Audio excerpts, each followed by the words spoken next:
Bienvenidos, lectores, a la biblioteca, nuestro espacio para los libros, el diálogo y las ideas que les dan sentido. Hoy esto de las ideas, del sentido, con más razón si cabe, porque el tema central de nuestro programa es la filosofía. Sé que muchos al decir filosofía se imaginan el típico libro difícil, repleto de cuestiones imposibles de entender, con un estilo complejo, un estilo incomprensible. Pues nada más lejos del ensayo que les presentamos hoy. Tomen nota, Filosofía de Bar para un mundo postmoderno, del padre Rafael Pou. Este libro, publicado en editorial Homo Legens, está pensado y escrito en un estilo informal, de bar, como anticipa su título, para que todos sean capaces de comprender mejor las dos grandes preguntas o búsquedas de nuestra existencia: la búsqueda de la verdad y la búsqueda de la felicidad. Hay muchas posibles respuestas para estas preguntas y en el libro de Rafael Pou se analizan todas ellas. Con su lectura se someten a examen la lógica y consecuencias del materialismo, el cientificismo, el relativismo y el existencialismo, entre otras corrientes habituales de la posmodernidad. ¿Es suficiente la mirada sobre la realidad que nos proponen o, por el contrario, es necesario algo más? Nos llevamos estas preguntas a la biblioteca para apuntar algunas respuestas, para conversar sobre filosofía con el autor de Filosofía de Bar para un mundo posmoderno. Muchas gracias, Rafael. Bienvenido a nuestro programa, bienvenido a la biblioteca. Muchas gracias, Fernando. Un placer conocerte y acompañarte en este espacio. Algo que quiero introducir nada más comenzar la conversación, porque es algo que realmente me sorprendió al leer el libro. Y digo al leer el libro cuando ya había empezado a leerlo, es que tiene dos portadas. Yo lo comentábamos antes fuera de micro, no sabía esto, empecé a leer por una de las partes y en un momento dado me doy cuenta de que el texto estaba al revés, hacia la mitad del libro, le doy la vuelta y veo que efectivamente pues hay dos portadas colocadas en dos sentidos distintos. ¿Por qué? Y te pregunto por qué, porque yo creo que en parte es el sentido de esta obra, ¿no? Sí, efectivamente. O sea, es de las cosas que más llama la atención y como curiosidad, pero yo siempre digo que no es solo un recurso así como llamativo para llamar la atención, sino que responde un poco, como tú dices, al mensaje de la obra, ¿no? Yo cuando empezaba a apuntar ideas de lo que quería comunicar, lo que quería compartir con los demás, o sea, me di cuenta como espontáneamente, reflexionando, como que los temas se agrupaban en torno a esas dos grandes preguntas, esas dos grandes búsquedas, ¿no? El tema de la verdad y el tema de la felicidad. Y decía, es que bueno, en el fondo, decía, es que al final son los dos grandes anhelos del ser humano. O sea, es allí donde todos nos encontramos, ¿no? O sea, que al final, si en algo coincidimos, es que todos queremos ser felices, ¿no? Encontrarás hombres infelices, pero no encontrarás nadie que así de plano diga, quiero fracasar como persona, quiero ser infeliz, ¿no? Encontrarás personas engañadas o que engañan, pero nadie que quiera ser engañado. O sea, tenemos como un anhelo por la luz que es más fuerte que todas las manipulaciones que a veces nos someten, ¿no? Y entonces, un poco en esa clave, pensé como en esas dos partes del libro, jugando con las metáforas, ¿no? La metáfora de saliendo de la caverna, que es la que habla de buscando la búsqueda de la verdad, jugando un poco con la metáfora de Platón, ¿no? La caverna, esos prisioneros que están en la oscuridad, que son invitados a caminar progresivamente en la luz, ¿no? Para conocer la verdad. Y por otro lado, en esa búsqueda de la felicidad, pues ese símbolo, ¿no? Esa imagen del Grial, ¿no? Que es esa imagen arquetípica que desde los Caballeros del Rey Arturo hasta Indiana Jones la hemos visto en todas las historias, ¿no?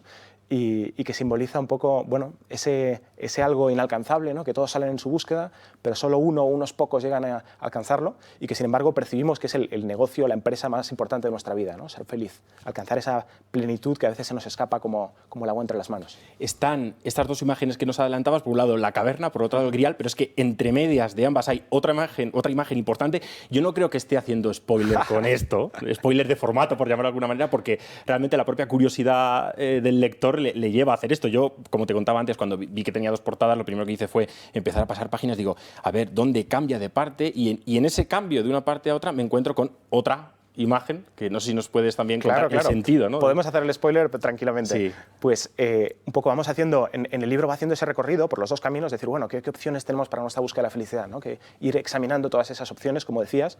En la parte de la verdad, pues hacemos un camino parecido y al final llego como al punto central donde confluyen ambas partes del libro y confluye pues mi búsqueda personal que quiero compartir y que acaba con la propuesta, la hipótesis, la sugerencia de que quizá Jesucristo pueda ser la respuesta, ¿no? Jesucristo, luz del mundo, que es esa luz que anhelamos al salir de la caverna, y Jesucristo, agua viva, que sacia esa sed de felicidad que nos hace buscar desesperadamente en todas las realidades, ¿no? Entonces, claro, aquí obviamente hay que aclarar que, como estabas tú diciendo, pues es un libro de filosofía y no de teología. El recorrido que hago en el libro es filosófico y no teológico, pero al final me permito, como en el punto de llegada, lanzar la hipótesis, la propuesta cristiana, bueno, que el libro ahí puede disfrutarlo y seguirlo, comparto, ¿no?, mis conclusiones, tanto creyentes como no creyentes. Pero en todo caso ayuda, yo creo, también a entender dónde encaja la propuesta cristiana, dónde encaja la fe, que no es como una idea peregrina que algunos seres humanos por motivos culturales tienen, sino que es la respuesta a unas preguntas que todos compartimos como seres humanos, que unos le dan una respuesta y otros le dan otra, pero la pregunta es la misma y ahí es donde encaja esa respuesta, ¿no? Y en ese sentido, por otra parte, quizá para quien lea el libro ya desde una cosmovisión parecida a la mía o compartiendo la fe, pues le puede ayudar el libro también, en cierto modo, como a armonizar esas dos partes de su vida, ¿no? Porque hay muchos creyentes que por un lado creen y por otro lado piensan y tienen su visión del mundo, pero como que son dos habitaciones que no unen ningún pasillo, ¿no? A veces como que creen con el corazón, pero la cabeza, la inteligencia, la reflexión racional no les ha acompañado en ese camino.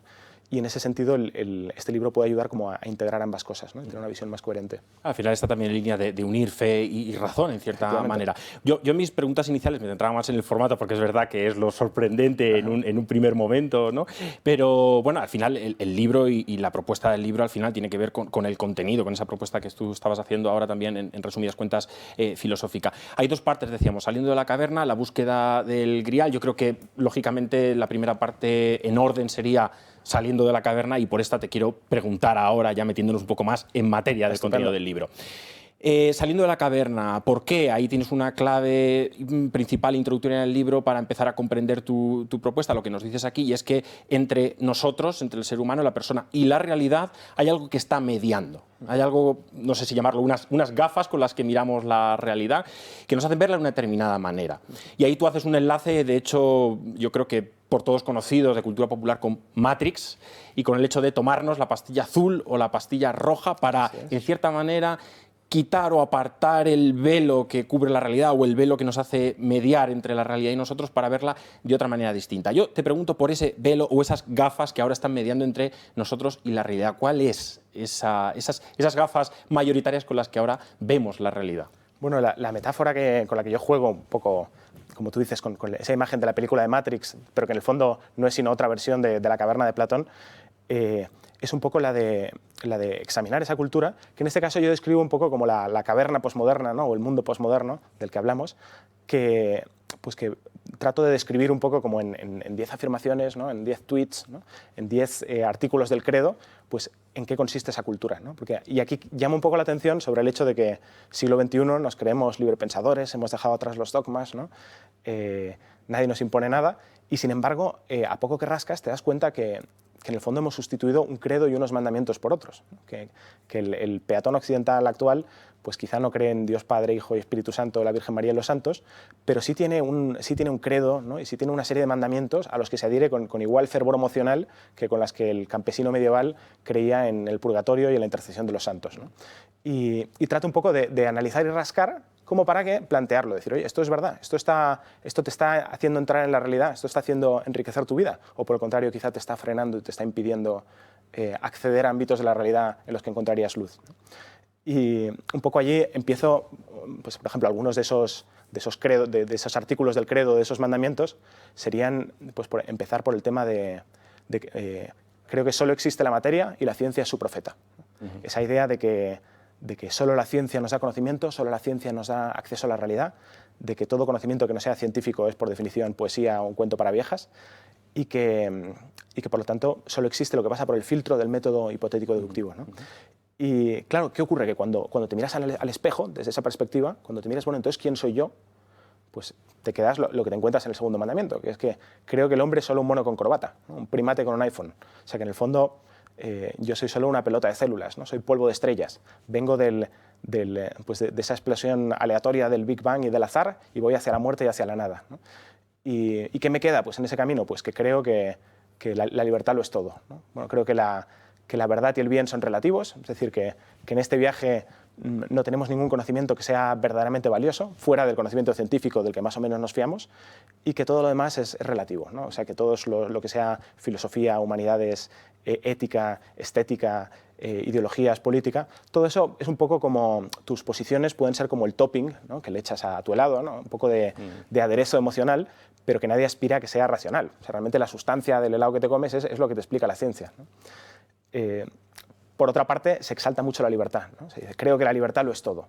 Dice como paradójicamente en ese cuadro un poco oscuro que nos representaría esta caverna, sin embargo, te dicen que lo único importante es que tú seas libre, que tú escribas tu propia historia, si puedes ser original mejor, hacer algo distinto de los demás, algo disonante, y que no te tienes que fiar de nadie, no tienes que aceptar maestros, si acaso sigue tu corazón, que era lo que quiere decir esto en este contexto, ¿no? Y fíjate de tus sentimientos que ellos te guiarán. Y como esto, pues hay más elementos, ¿no? Estaría pues, el papel del sexo, ¿no? Por un lado, hiperpresente en nuestra sociedad, por otro lado, insignificante, en el sentido de que no significa nada, ¿no? Es reducido a una mera necesidad biológica como comer y dormir, y en la que lo puedes hacer pues, con o sin compromiso, con o sin sentimientos, y que lascia quello che trova, dice en italiano, ¿no? Es solo una experiencia biológica más. Estaría el mandamiento de la tolerancia, ¿no? Cómo de alguna manera se pretende deducir que de este relativismo pues, se deriva que todos debemos ser tolerantes y que debemos, ¿no? Respetar las ideas de los demás. Y luego, naturalmente, tenemos la idea de que creo que Dios no existe y que si existiera habría que matarlo, ¿no? Dios parece pues eso, ser solo un residuo de una mentalidad anticuada, precientífica, solo para viejitas, y las religiones en ese sentido pues algo probablemente peligroso, ¿no? Probablemente que mirar con desconfianza, porque los hooligans de vez en cuando queman contenedores, pero en el mejor de los casos y en sus versiones benignas, pues como un vicio privado, ¿no? Esto es como meterte el dedo en la nariz, rezar, ¿no? O sea, si lo haces en tu casa nadie te meterá en la cárcel, pero si lo haces en público lo normal es que te miren con un poco de asco, ¿no?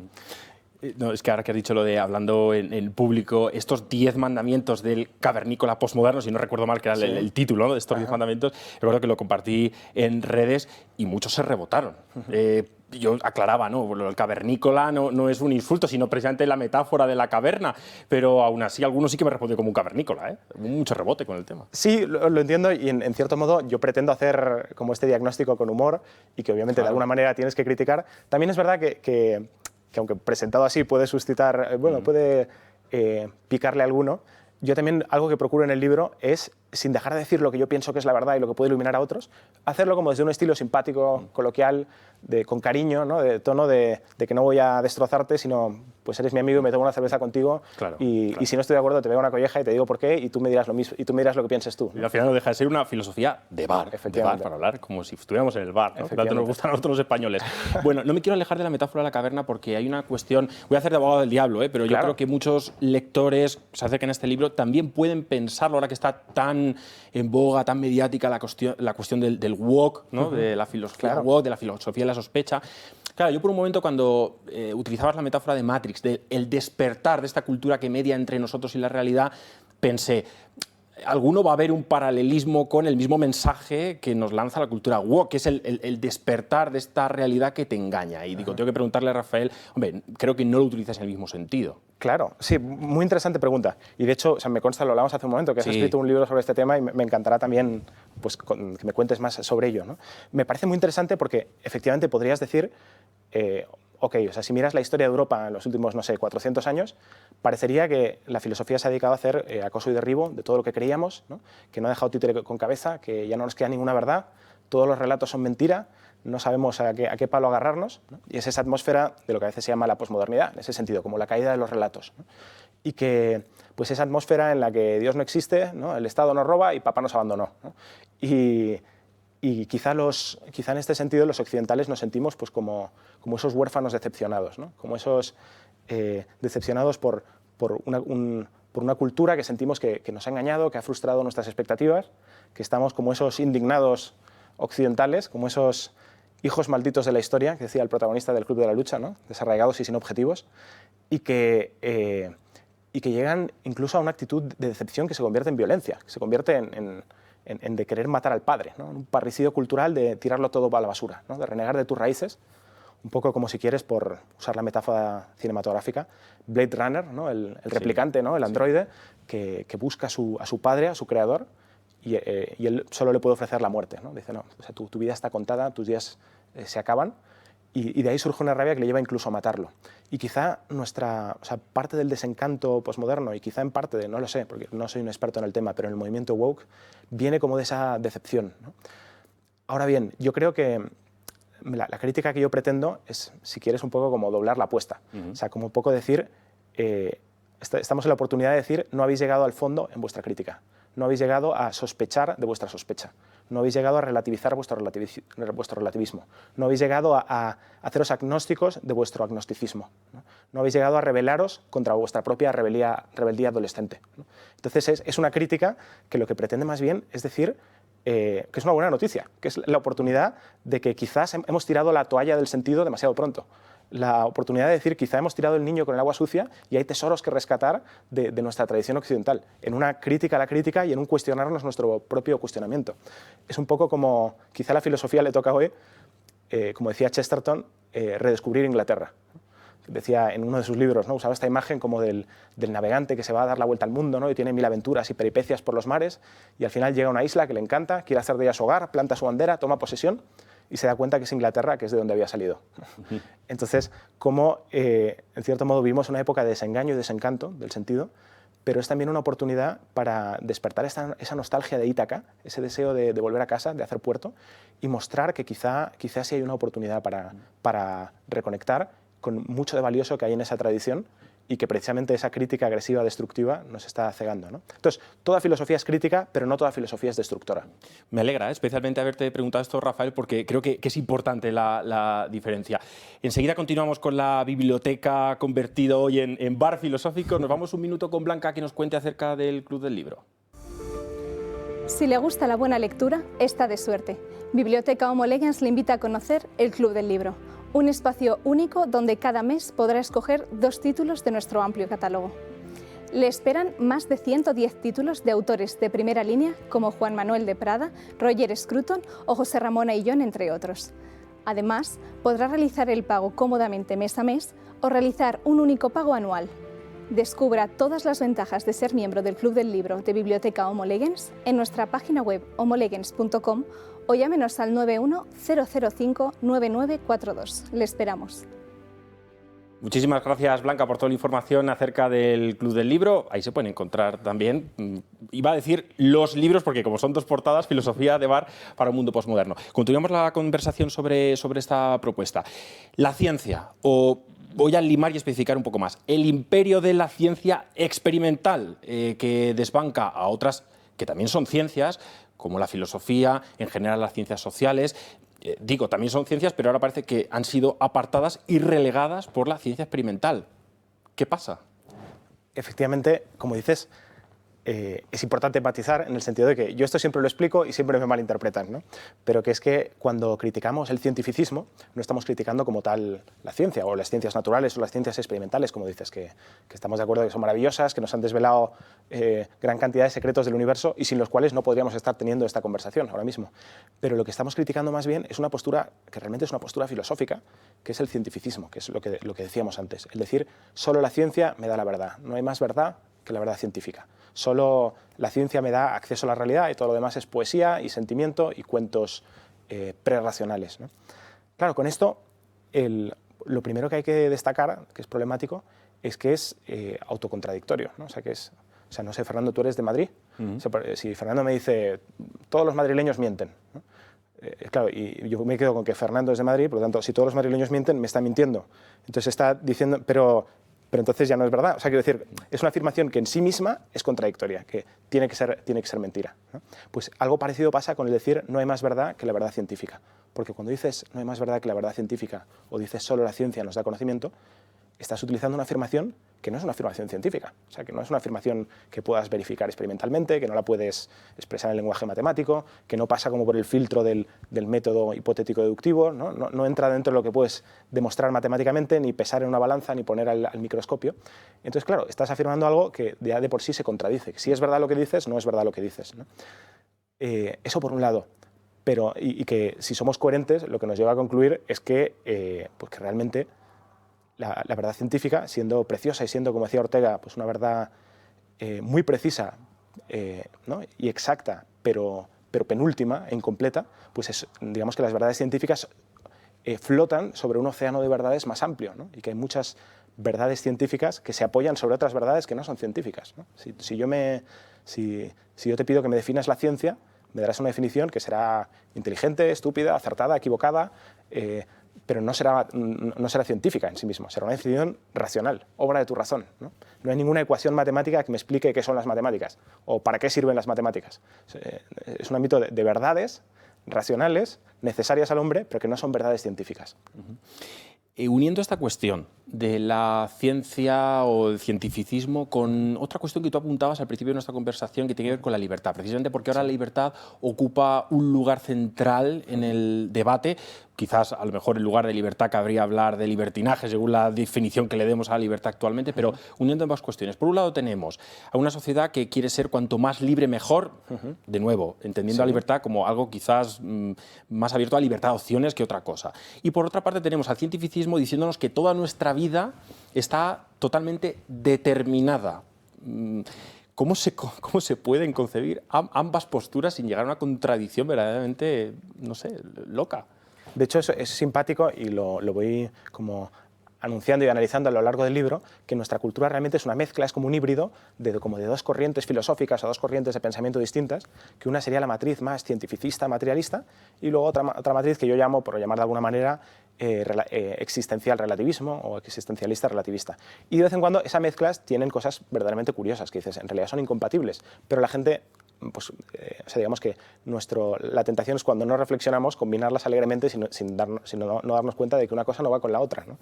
Y en la libertad es uno de los campos en que queda más patente, como tú dices.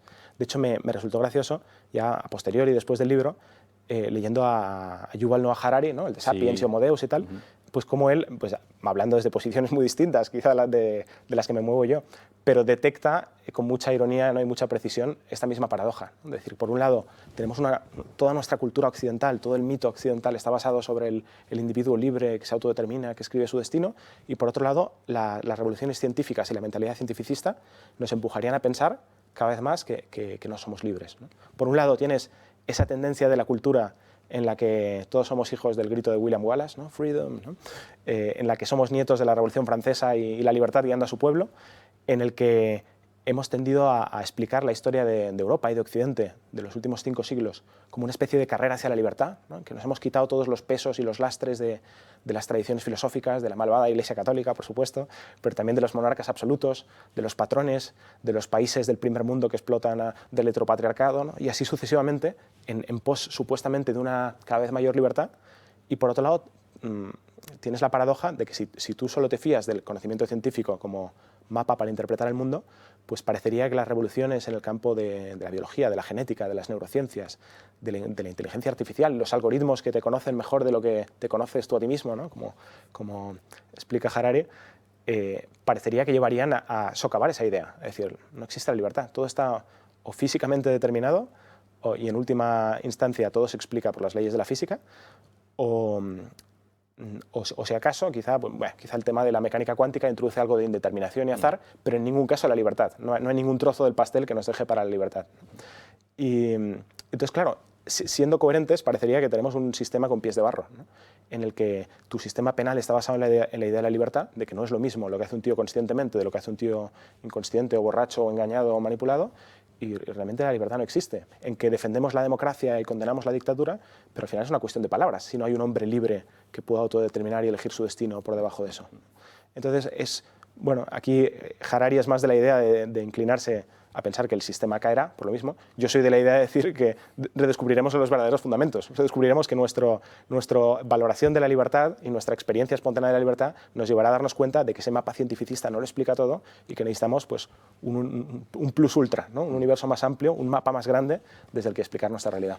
Hasta ahora hemos estado comentando, nos hemos centrado en la primera parte, saliendo de la caverna, pero le podemos dar la vuelta al libro y pasaríamos a la segunda parte, que es la de la búsqueda del Grial. Tú antes, al finalizar tu respuesta, comentábamos esto de los fundamentos, dirigirse a los fundamentos. En esta parte de la búsqueda del Grial tratas el fundamento, que es la búsqueda de la felicidad. Al final es una pregunta que sí o sí, de alguna manera, aparece alguna vez en la vida. Otra cosa son las respuestas que damos, que es ¿soy o no soy feliz? ¿Eres o no eres feliz? Ante esta pregunta, como decía, hay muchas respuestas, tú las planteas, vas haciendo un repaso a todas ellas, digamos que categorizando mucho, habría una primera opción que es obviarla, aunque se presente, quizás otra opción es verdaderamente iniciar el camino para darle respuesta, y luego hay una opción que me ha gustado mucho cómo me planteas por la analogía que haces con el saltamontes, y también hay una forma de responder a la pregunta que es ir dando saltos. Sí, efectivamente, esa metáfora la tomo de Ortega y Gasset, que contraponía un poco lo que es el hombre con una vocación, ¿no? Con un objetivo, con un ideal, que camina hacia un destino, ¿no? Y va superando dificultades para llegar hasta allá, a lo que él llama el hombre aventurero, el hombre sin vocación, que dice, es como el saltamontes. ¿En qué sentido? Pues todos hemos tenido la experiencia de caminar por el campo, ¿no? Y pisas, salta un saltamontes, pero no es que le has desviado, no es que estuviera yendo a ninguna parte. Estaba por ahí y ha reaccionado de manera instintiva a los estímulos ambientales, ¿no? Y si das otro paso hacia allá, saltará hacia otro lado, pero no va a ningún sitio. Está simplemente reaccionando a lo que le sucede. Pues desgraciadamente eso es algo que nos puede suceder en el día a día. Es algo muy inhumano, pero muy cotidiano, ¿no? O sea, como que no responde a nuestros deseos, pero que puede ser muy real. También lo comparo con la diferencia entre o sea, que tu vida sea un recorrer el camino del héroe o que sea un esperando a Godot, ¿no? Que aquí, eso, el camino del héroe, un poco sabemos esta idea, ¿no? De Joseph Campbell de que en el fondo todas las historias, las películas, los mitos tienen como ese esquema, ¿no? Del protagonista que pasa de una vida normal a emprender una aventura, ¿no? Encontrar unos maestros y unos amigos, ir superando pruebas hasta llegar a ser quien tiene que ser y hacer pues de su vida un regalo para el mundo, ¿no? Y de cómo nos encantan las historias porque, de cierto modo, te hablan de ti, te hablan de ese deseo que tienes tú, de que mi vida sea un camino del héroe y tenga un sentido y aporte algo para el mundo. Y cómo, en cambio, está el teatro del absurdo, ¿no? En esta línea posmoderna, y cuyo un buen representante sería esa obra de Esperando a Godot, que es una obra en la que no sucede nada, ¿no? Tienes dos protagonistas saltamontes, que dicen que los críticos decían sucede nada en 3 actos, ¿no? Que mantienen conversaciones insustanciales, que no llegan a concluir nada, cada 5 minutos dicen ¿qué hacen? No, esperamos a Godot. Godot no se sabe quién es, ni viene ni se le espera, ¿no? Y en la que no hay una trama, ¿no? Y claro, la sensación del espectador es la náusea, ¿no? Es decir, ¿qué es esto? Porque tenemos una expectativa, una necesidad de sentido que queda frustrada por eso. Y sin embargo, está esa alternativa dramática de que nuestra vida puede ser, con todas nuestras debilidades e imperfecciones, un recorrer el camino del héroe, o puede ser un esperando a Godot. Más o menos placentero, más o menos llevadero, pero en última instancia insignificante. Y eso quizá nos angustia a veces mucho más que la posibilidad de sufrir físicamente o de tener que esforzarnos. Rafael, muchas gracias por acompañarnos en placer, este Fernando. bar caverna filosófico posmoderno de Gracias a ti por la invitación. También llamado La Biblioteca. Somos muchos los lectores que, al menos de vez en cuando, necesitamos ayuda para centrar nuestros intentos de respuesta a las grandes preguntas que dan impulso a nuestra vida, y otros tantos los lectores que quieren introducirse en el complejo mundo de la filosofía y parece que no terminamos de encontrar ese libro introductorio que nos hará perder el miedo a la disciplina, o ese libro práctico, bien estructurado en su exposición de las corrientes de pensamiento actuales. Bueno, pues Filosofía de Bar para un mundo posmoderno puede ser ese libro que, en medio del caos de la vida moderna, nos ofrezca algo de orden, ideas profundas pero claras y en un formato comprensible, ya sea para iniciarse en la filosofía o para centrar nuestras respuestas. Filosofía de Bar para un mundo posmoderno, del padre Rafael Pou, en editorial Homo Legens. Muchas gracias por acompañarnos en La Biblioteca, hoy convertida en bar de excepción para hablar de filosofía.